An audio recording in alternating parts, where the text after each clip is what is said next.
మొన్నటి వరకు పప్పులు, ఆ తర్వాత టమాటో, ఇవాళ బియ్యం ఇవన్నీ కూడా కామన్ మ్యాన్ మెనూలో ఉండే వస్తువులే. వీటి ధరలు ఈ మాదిరిగా పెరిగిపోతున్నాయి. అసలు బియ్యం ఎందుకు పెరుగుతుంది? బియ్యం పెరగడం వెనుక కేవలం వర్షాభావ పరిస్థితులే, ఇంకేమైనా ఉన్నాయా? ఇదే విషయాన్ని మనతో చర్చించేందుకు మనతో ఉన్నారు Telangana rice millers association general secretary Mohan Reddy గారు. నమస్తే అండి మోహన్ రెడ్డి గారు. నమస్కారం అండి. మొత్తానికి గతంతో పోలిస్తే పోయిన సంవత్సరం ఈ సంవత్సరం తీవ్ర వర్షాభావ పరిస్థితులు 3 సంవత్సరాల నుంచి మన దగ్గర కరువే ఉంది. ఇట్లాంటి పరిస్థితుల్లో మామూలుగా రైస్ మిల్లర్లుగా మీరు గతంలో చూసుంటారు. మొత్తంగా ధాన్యం సేకరణ అంటే రైస్ వచ్చి పండిన తర్వాత రైస్ మిల్స్కు వచ్చే ధాన్యం ఉత్పత్తిలో ఎంత తేడా కనపడుతుంది గత 3 సంవత్సరాలుగా తీసుకుంటే? గత 3 సంవత్సరాలుగా చూసుకుంటే కొద్దిగా వర్షాభావం గత 2 సంవత్సరాల నుంచి తగ్గుతూ వస్తుంది. కొంత సంవత్సరం వర్షాభావాలతోటి వరి ధాన్యం కూడా మార్కెట్లో దిగుబడి రావడం అనేది కూడా కొద్దిగా తగ్గిన మాట వాస్తవమే. కాకపోతే ఇక్కడ ఒక విషయాన్ని మనం ఆలోచించుకోవాలి. ఏదైతే మార్కెట్లో బియ్యం ధరలు విపరీతంగా పెరుగుతాయని అంటున్నారో అంచనా మాత్రం కరెక్ట్ కాదు. ఈ సంవత్సరానికి మాత్రం భవిష్యత్తు వచ్చే ఖరీఫ్లో వర్షాలు పడకుంటే అది భగవంతుడి చేతిలో ఉన్నది. అది ఎందుకు అంటున్నారు మీరు ఆ పరిస్థితి? ఈ సంవత్సరం ఎందుకు కాదంటారు? ఈ సంవత్సరం ఎందుకంటే గత సంవత్సరం నిల్వలు కూడా మార్కెట్లో ఇంకా ధాన్యం నిల్వలు ఉన్నాయి. ఈ సంవత్సరం కూడా ఒక 50% ధాన్యం మన రాష్ట్రంలో వస్తుంది. పక్కన ఉన్నటువంటి బీహార్ కానీ ఒరిస్సా కానీ అక్కడ వచ్చేటకంటే యూపీ రాష్ట్రాల నుంచి కూడా ధాన్యం అధికంగా మనకు వచ్చేటువంటి అవకాశం ఉంది. ఆ రాష్ట్రాల్లో ఎక్కువ గోధుమలు వాడతారు. అక్కడ వాళ్ళ లోకల్ కన్జంప్షన్ రైస్ కాదు కాబట్టి అక్కడ నుంచి రైస్ కానీ ధాన్యం కానీ మన రాష్ట్రానికి వస్తుంది. కాబట్టి మన రాష్ట్రంలో ఉన్నటువంటి లోటు ఆ రాష్ట్రాలు భర్తీ చేస్తాయని చెప్పేసి నేను అంటున్నాను. అంటే బిలో పవర్టీ లైన్ విషయానికి వస్తే ఖచ్చితంగా ₹2 కిలో బియ్యం సబ్సిడీ బియ్యం ప్రభుత్వం అందిస్తోంది. దానికి సంబంధించిన ప్రాబ్లం లేదు, నిల్వలు ఉన్నాయంటున్నారు. కానీ middle class higher middle class people తినేది మేజర్గా ఇప్పటి వరకు సన్న బియ్యం, సోనా మసూరి అనే రకం చాలామంది మన రాష్ట్రంలో అలవాటు ఉంది. ఆ బియ్యం అన్నది పంట ఈసారి బాగా తగ్గిపోయింది కాబట్టి దానికి దూరం కావాల్సిన పరిస్థితులు ఉన్నాయి అంటున్నారు. ఎంతవరకు వాస్తవంగా బియ్యం ధరలు ఉండాల్సిన ధర కన్నా పడిపోవడం జరిగింది. మీకు ఒక విషయాన్ని ఎందుకు చెప్తున్నా అంటే 2007 సంవత్సరంలో ఒకసారి చూసుకుంటుంటే బియ్యం ధరలు ₹40, ఆ రోజు కేజీ బియ్యం ₹40 ఉంది. గతాన్ని ఒకసారి మనం గుర్తు చేసుకోవాలి. 2007 సంవత్సరంలో 8 సంవత్సరాల తర్వాత కూడా ఈరోజు బియ్యం రేటు అదే ఉందంటే 8 సంవత్సరాల్లో ఉత్పాదక వ్యయం ఎంత పెరిగింది, ఎంఎస్పి రేట్ ఎంత పెరిగింది, బియ్యం రేటు వచ్చేవరకంటే రేటు అంత గణనీయంగా పెరగలేదు. ఎందుకు అంటే గతంలో ప్రొడక్షన్ పెరిగిపోయి కన్జంప్షన్ తగ్గిపోయి కాబట్టి ఆ రకంగా రేటు పెరగకుండా ఆగిపోవడం జరిగింది. మీరు చెప్పినట్టు ప్రత్యేక పరిస్థితుల్లో ఈ సంవత్సరం ఖరీఫ్లో 50% కన్నా ఎక్కువ పంట లేదు, రేపు రబీలో అసలు పంట అనేది లేదు. కాబట్టి కొంత పెరిగే అవకాశం ఉందని ఏదైతే మార్కెట్లో అంచనాలు వేస్తూ ఉన్నారో కొంత మేరకు అంచనాలు కొంత మెరుగైనప్పటికీ అనుకున్న విధంగా పెరిగేటువంటి అవకాశం మాత్రం లేదు. పక్కన ఉన్నటువంటి రాష్ట్రాల్లో ఇటు కర్ణాటక కానీ అటు బీహార్ కానీ అక్కడ ఎంపీ కానీ ఆ రాష్ట్రాల్లో యూపీలో కానీ పంట బాగానే ఉంది. అక్కడి నుంచి మనకు మిల్లర్స్గా మేమందరం కూడా అక్కడి నుంచి ధాన్యాన్ని తీసుకొచ్చి ఇక్కడ లోకల్ కన్జ్యూమర్కు బియ్యం రూపంలో ఇచ్చేటువంటి అవకాశం ఉంది. అంటే వాస్తవ పరిస్థితులు ఇందుకు విరుద్ధంగా ఉన్నాయి. కారణం మీరు అంగీకరించాల్సింది, రైతు పండించేదానికి మినిమం సపోర్ట్ ప్రైస్ ఒకసారి మినిమం సపోర్ట్ ప్రైస్ కంటే తక్కువగా, ఒకవేళ పంట దిగుబడి తక్కువ ఉన్నా కూడా అదే పరిస్థితికి అమ్ముకోవాల్సిన పరిస్థితి. రైస్ మిల్లర్లుగా మీరు ధాన్యం సేకరణ చేస్తున్నారు, మిల్లింగ్ చేస్తున్నారు, మార్కెట్లోకి పంపిస్తున్నారు. మీ అంచనాల ప్రకారం మీకు ధర పెద్దగా పెరిగినట్టు కనపడతలేదు. కానీ రిటైల్ మార్కెట్లో మాత్రం ఇందుకు విరుద్ధంగా ఉంది. ఇంత కొద్దిసేపటి క్రితం మనం చూసాం ₹60, గత సంవత్సరం ₹35 ఉంది, వాళ్ళు ₹45 అంటున్నారు. రేపు పొద్దున ₹50 దాటే పరిస్థితి ఉందన్నది కూడా అసోచామ్ సర్వే కూడా చెప్తోంది. అంటే ఇంత మధ్యలో మార్జిన్ అన్నది ఎక్కడ జరుగుతుంది? కేవలం మధ్య దళారుల వల్ల పరిస్థితి తలెత్తుందా, లేకుంటే నిజంగానే మార్కెట్లో డిమాండ్ అండ్ సప్లై కారణం అంటారు? అసోచామాలు ఏదైతే ఈరోజు సర్వే చేసి వాళ్ళు మార్కెట్లో బయట పెడతా ఉన్నారో వాళ్ళ అంచనాలు మనం కొంత మేరకు ఒప్పుకోవాల్సినటువంటి పరిస్థితి ఉంది. ఇప్పుడే ఇంతకుముందే మనం చూస్తూ ఉన్నాం. గతంలో 25 లక్షల మిలియన్ టన్స్ ఉన్నటువంటి రైసు ఈరోజు 14.4కు పడిపోయిందనేది మాట ఇప్పుడు మనం చూస్తూ ఉన్నాము. దీనికి కారణం ఏదనేది మనం అన్వేషించుకోవాలి. ఒకటి ప్రధానంగా ఈరోజు మధ్యతరగతి వ్యక్తులు అందరూ కూడా మన రాష్ట్రంలో 5204 సోనా మసూరి బీపీటీ వెరైటీ, ఈ వెరైటీ ఏది ఉందో ఈ వెరైటీ ఈరోజు మార్కెట్లో ₹35 అందుబాటులో ఉంది. సరే 1 year old 2 years old అనే వరకంటే ₹40 వెళ్తుంది. ఇప్పుడు న్యూ రైస్ వచ్చేవరకంటే ప్రజెంట్ మార్కెట్ పరిస్థితి 33. ఏదైనా ₹40 రైస్ మించి పోయేటువంటి అవకాశం ఉండదు. కాకుండా భారతదేశ వ్యాప్తంగా వాళ్ళు చేసేటువంటి సర్వే పంట దిగుబడి తగ్గుతుంది, గత 2 సంవత్సరాల నుంచి దిగుబడి తగ్గుతూ ఉంది, వచ్చే రోజుల్లో ఇటువంటి ప్రమాదం అనేది ఏర్పడితే అటువంటి ప్రమాదం ఉంటుందని చెప్పేసి మేము కూడా ఊహిస్తూ ఉన్నాం. ఈ విషయాన్ని మేము కేంద్ర ప్రభుత్వం దృష్టికి తీసుకురావడం జరిగింది, ఫుడ్ సెక్రటరీ గారి దృష్టికి కూడా తీసుకొచ్చాము. భారతదేశంలో నిల్వలు తగ్గుతున్నాయని చెప్పేసి నిపుణులు ఒక పక్క గగ్గోలు పెడుతుంటే, మీరు కేంద్ర ప్రభుత్వం లేవీ విధానాన్ని రద్దు చేసుకొని గతంలో 80 లక్షల టన్నులు ఆంధ్రప్రదేశ్ సమైక్య రాష్ట్రం ఉన్నప్పుడు తెలంగాణ ఆంధ్ర రాష్ట్రాల్లో 80 లక్షల టన్నులు ప్రొక్యూర్మెంట్ చేసేటువంటి కేంద్ర ప్రభుత్వము తెలంగాణ రాష్ట్రంలో తీసుకున్న గత 2001 నుంచి తీసుకుంటే కేవలం తెలంగాణ జిల్లాలోనే ప్రతి సంవత్సరం 30 లక్షల టన్నులు, 25 లక్షల టన్నులు, 28 లక్షల టన్నులు ఈ విధంగా రైస్ ప్రొక్యూర్మెంట్ చేసేవాళ్ళు. ఈ సంవత్సరం అక్టోబర్ 1వ తేదీ నుంచి పూర్తిగా ప్రొక్యూర్మెంట్ అనేది నిలుపుదల చేశారు. భారతదేశంలో ఒక సైడ్ నిల్వలు తగ్గుతున్నప్పుడు రెండో సైడ్ ప్రొక్యూర్మెంట్ చేయకుండా యొక్క కేంద్రం యొక్క ఉద్దేశం ఏందనేది మాకు కూడా పరిశ్రమలో మాకు కూడా ఎవరికి అర్థం కావడం లేదు. రెండోసారి ఇటువంటి క్రైసిస్ వచ్చినప్పుడు ఒకేసారి మార్కెట్లో బియ్యం ధరలు పెరిగిపోతున్నాయని బాధపడేదానికన్నా దీన్ని లాంగ్ రన్లో దృష్టిలో పెట్టుకొని ఎప్పుడు ఒక 2 సంవత్సరాలు 3 సంవత్సరాలకు సరిపడేటువంటి స్టాకులు ప్రభుత్వం తమ గిడ్డంగులలో ఉంచుకున్నట్టయితే ఇటువంటి క్రైసిస్ మార్కెట్లో ఏర్పడ్డప్పుడు కూడా ఆ సరుకును రిలీజ్ చేసినప్పుడు మార్కెట్ కంట్రోల్ చేసేటువంటి శక్తి ప్రభుత్వం చేతిలో ఉంటుంది. దీనికి ప్రధానంగా కేంద్ర ప్రభుత్వం కొద్దిగా బాధ్యత వహించి చేయాల్సినటువంటి అవసరం ఎంతైనా ఉంది. అంటే మీరు అంటున్నట్టుగా లేవీ అన్నది కేంద్ర ప్రభుత్వం విరమించుకుంది కాబట్టి ఉందని, గతంలో కేవలం లేవీ విధానాన్ని దృష్టిలో పెట్టుకునే మిల్లర్స్ రైతుల నుంచి తక్కువ ధరకు ధాన్యం సేకరణ చేసి వచ్చిన బియ్యాన్ని లేవీగా బఫర్ స్టాక్స్ కోసం ఇచ్చారన్నది. ఇవాళ లేవీ లేదు కాబట్టి మేము ఆ ధాన్యం కొనలేము, మిల్లింగ్ చేయలేము అన్న దాని పరిస్థితి మిల్లర్స్ అంటున్నారు. దానివల్లే రేటు పెరగడానికి కారణం అన్నది ఒక రీజన్గా చెప్తున్నారు. అది ఎంతవరకు కరెక్ట్?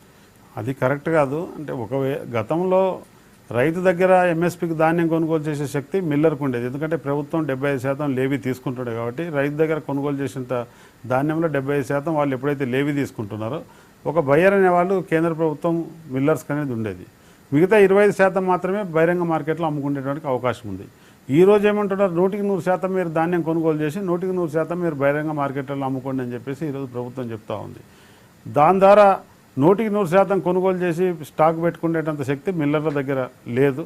దాంతో మిల్లర్ కొనుగోలు శక్తి తగ్గిపోతుంది. కాబట్టి ఎప్పుడైతే మిల్లర్ దగ్గర కొనుగోలు శక్తి తగ్గిపోతుందో అప్పుడు ప్రభుత్వానికి కూడా కొంత ఇబ్బంది ఏర్పడే అవకాశం ఉంటుంది. ఇదే విషయాన్ని మా రిపోర్టర్ దగ్గర తెలుసుకుందాం. మొత్తానికి ఖరీఫ్ దిగుబడి ఎంత వచ్చింది, అదేవిధంగా రబీలో వరి ధాన్యం ఉత్పత్తి ఎంత ఉంటుంది, ఇట్లాంటి విషయాలతో పాటు మార్కెట్లో పరిస్థితి తెలుసుకుందాము. గుడ్ ఈవినింగ్ రాజు. గుడ్ ఈవినింగ్ పాండు, చెప్పండి. మొత్తానికి అంటే ఇప్పుడున్న వాస్తవ పరిస్థితులు మార్కెట్లో బియ్యం ధరలు పెరుగుతాయంటున్నారు. కేవలం ఉత్పత్తి తగ్గడం వల్లే ధర పెరుగుతుందా, లేకుంటే ఇతరత్ర కారణాలు ఏమైనా ఉన్నాయా? ప్రధానంగా బియ్యం రేట్లకు రెక్కలు రావడానికి ప్రధానంగా వర్షాభావ పరిస్థితులు అని చెప్పచ్చు. దాంతోపాటు మిల్లర్లు దగ్గర ఉన్న గత 2 సంవత్సరాల నుంచి ఉన్న గోడౌన్స్లో నిల్వ ఉన్న అక్రమ నిల్వ ఉన్న వాటిని ప్రభుత్వం బయటికి తీసుకుపోవడం వైఫల్యం కారణంగా ఈరోజు మార్కెట్లో బియ్యానికి విపరీతంగా రేట్లు పెరుగుతాయని చెప్పచ్చు. నిన్నటి మొన్నటి వరకు ఉల్లిగడ్డ, కందిపప్పు, టమాటాకు రేట్లు ఏ విధంగా పెరిగాయో ఈనాడు బియ్యానికి కూడా విపరీతంగా రేట్లు పెరిగాయి. అయితే ఏదేమైనప్పటికీ కూడా రాష్ట్ర ప్రభుత్వం పంపిణీ చేసే నిత్యావసర వస్తువుల్లో బియ్యానికి కిలోల చొప్పున అంటే ప్రతి వ్యక్తికి 6 కిలోల చొప్పున దొడ్డు బియ్యాన్ని పంపిణీ చేసింది. అయితే అది బిలో ప్రావర్టీ లైన్ బీపీఎల్ కింద వాళ్ళకు తీసుకుంటున్నా కూడా సాధారణ మధ్యతరగతి కుటుంబాలకు మాత్రం చాలా కాలంగా వాళ్ళు సన్న బియ్యాన్ని అలవాటయ్యారు. వాళ్ళు సన్న బియ్యంకే వాళ్ళు రెగ్యులర్గా తినే అలవాటయ్యారు. ఇప్పుడు దొడ్డు బియ్యం తినేలేని పరిస్థితిలో ఉండదు. అయితే బహిరంగ మార్కెట్లో చూసుకుంటే దొడ్డు బియ్యం కిలోకు 40 నుండి 50 రూపాయలు పలుకుతుంది.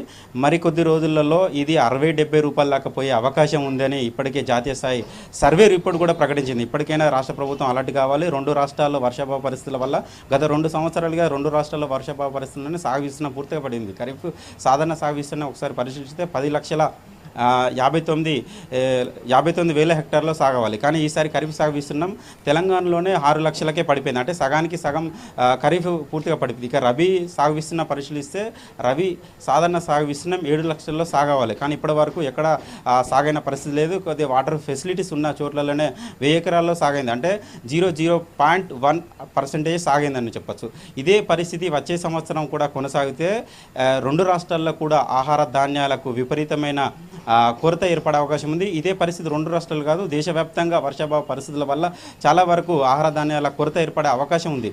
అయితే మనకు ప్రధానంగా ఉత్తర భారతదేశం నుంచి కొన్ని 5-6 రాష్ట్రాలు వరి కావచ్చు, అటు గోధుమలు కావచ్చు ఉత్పత్తి చేస్తాయి. ఆ రాష్ట్రాలు కూడా పంజాబ్, బీహార్, కర్ణాటక, మధ్యప్రదేశ్ రాష్ట్రాల్లో కూడా పూర్తిగా వరి ధాన్యం పండించే సాగుబడి పూర్తిగా పడిపోయింది. దీంతో దేశంలో అన్ని రాష్ట్రాలకు కూడా ఈసారి బియ్యం కొరత ఏర్పడే అవకాశం ఉంది. అంటే ప్రభుత్వం పంపిణీ చేసే దొడ్డు బియ్యం మాత్రము ఇప్పటికీ గోడౌన్స్లలో స్టాక్ ఉన్నప్పటికీ కూడా బహిరంగ మార్కెట్లో పంపిణీ చేసే కావచ్చు, బహిరంగ మార్కెట్లో అమ్మే సన్న బియ్యానికి మాత్రం విపరీతమైన డిమాండ్ పెరిగే అవకాశం ఉంది. అదేవిధంగా రేటు కూడా పెరిగే అవకాశం ఉంది.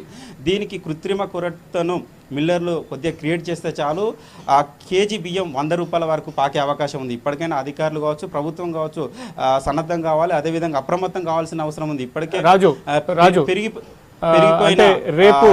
రాజు రేపు అంటే ఇప్పటి వరకు మనం చూసాం టమాటో, తర్వాత అంతకుముందు ఉల్లి, తర్వాత పప్పులు మార్కెట్లో రిటైల్ షాప్స్లో వచ్చిన ఏదైతే రేట్ ఎక్కువైందో ఇమీడియట్గా ప్రభుత్వం చొరవ తీసుకొని ఒక డిస్ట్రిబ్యూషన్ సెంటర్స్ పెట్టి సప్లై చేసింది. భవిష్యత్తులో ఇదే జరిగితే 100 రూపాయలు రాష్ట్ర ప్రభుత్వం అదేవిధంగా బియ్యాన్ని కూడా ఈ రేషన్ షాపులో కాకుండా మామూలుగా డిస్ట్రిబ్యూషన్ సెంటర్ పెట్టి అమ్మే పరిస్థితి ఏమన్నా వచ్చే అవకాశం ఉందా? తప్పకుండా. అయితే ఇప్పుడు పెరిగిన కందిపప్పు కావచ్చు, అదేవిధంగా ఉల్లి టమాటా కావచ్చు, ఇప్పటికే సాధారణ ప్రజలు తీవ్ర ఇబ్బందులు పడుతున్నారు. టమాటా ఉల్లిగడ్డలను ప్రత్యేక కేంద్రాల ద్వారా పంపిణీ చేశారు. దాని ద్వారా కొంత మేరకు రేట్స్ దిగి వచ్చినాయి. కానీ రైస్ విషయంలో మాత్రం ప్రభుత్వం కావచ్చు, అధికారులు కావచ్చు ఎలాంటి జాగ్రత్తలు తీసుకోలే, ఎలాంటి అలర్ట్స్ కూడా ప్రభుత్వానికి పౌర సరఫరాల శాఖ ఎలాంటి అలర్ట్ కూడా చేయలేని పరిస్థితి. భవిష్యత్తు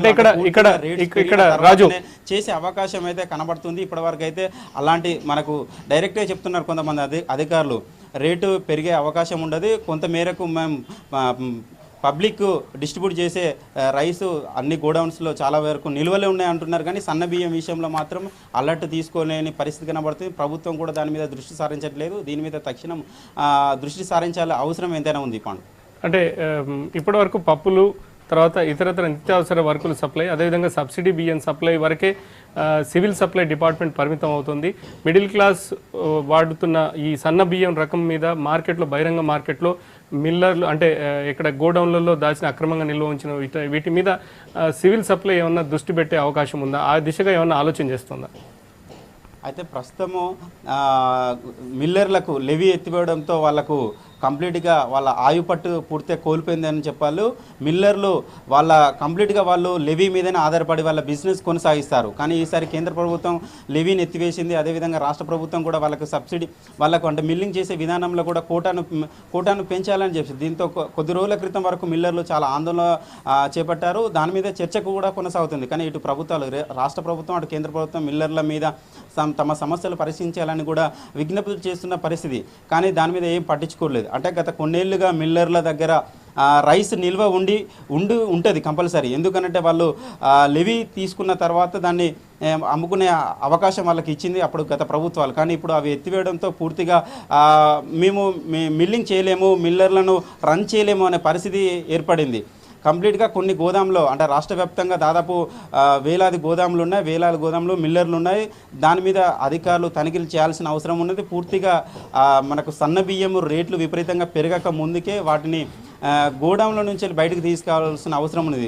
అలా తీసుకువస్తేనే తప్ప సన్న బియ్యానికి రేట్లు తగ్గే పరిస్థితి లేదు. గత 2-3 సంవత్సరాల నుంచి పరిశీలిస్తే 20 రూపాయల వరకు సన్న బియ్యానికి 20 రూపాయల లోపు వచ్చే సన్న బియ్యం ఏ రోజు 40-45 రూపాయల వరకు ఉన్నది. కొంతమంది బహిరంగంగానే చెప్పుకుంటున్నారు వ్యాపారులు. ఇప్పుడు ప్రస్తుతం రేట్లు పెరగకపోవచ్చు, కానీ 2-3 నెలల్లో మాత్రం విపరీతంగా రేట్లు పెరిగే అవకాశం అయితే కనబడుతుంది. దీని మీద ప్రభుత్వాలు కావచ్చు, ఇంకా అధికారులు కావచ్చు చర్యలు తీసుకోవాల్సిన అవసరం ఉందని చెప్తున్నారు. థ్యాంక్ యూ రాజు. మొత్తంగా రైస్ మిల్లర్స్ విషయం చెప్పారు. కేవలం లేవీ సేకరణ దాటితో మీరు ఆందోళన కూడా చేసామంటున్నారు. అంటే వాస్తవంగా లేవీకి ఉపయోగించుకునే రైస్ మిల్లింగ్ నడుపుతున్నారా, లేకుంటే బియ్యంని మార్కెట్లో చేసేందుకు, ధాన్యం నుంచి చేసేటందుకు మిల్లింగ్ వ్యవస్థను ఏర్పాటు చేశారు? ఎక్కడ అంటే ప్రాబ్లం ఎక్కడ వచ్చింది? మొట్టమొదట పరిశ్రమ పుట్టింది మాత్రం ధాన్యాన్ని పరిశ్రమ కొనుగోలు చేసి బియ్యం రూపంలో మిల్లింగ్ చేసి ఈ రాష్ట్రంలో కానీ ఇతర రాష్ట్రాలకు కానీ ఇతర దేశాలకు కానీ అమ్ముకోవడానికి వ్యాపారం అనేది ప్రారంభమైంది. రాను ప్రభుత్వాలు తమ ఆజమాయిషి కొరకు బియ్యం కానీ చక్కెర కానీ బలవంతంగా లేవీ ఇవ్వాలని చెప్పేసి, మీరు కొనుగోలు చేసిన దాంట్లో కొంత శాతం లేవీ ఇవ్వాలని చెప్పేసి గతంలో 75% కొద్ది రోజులు, 50% కొద్ది రోజులు, 25% ఈ రకంగా లేవీని తీసుకున్నారు.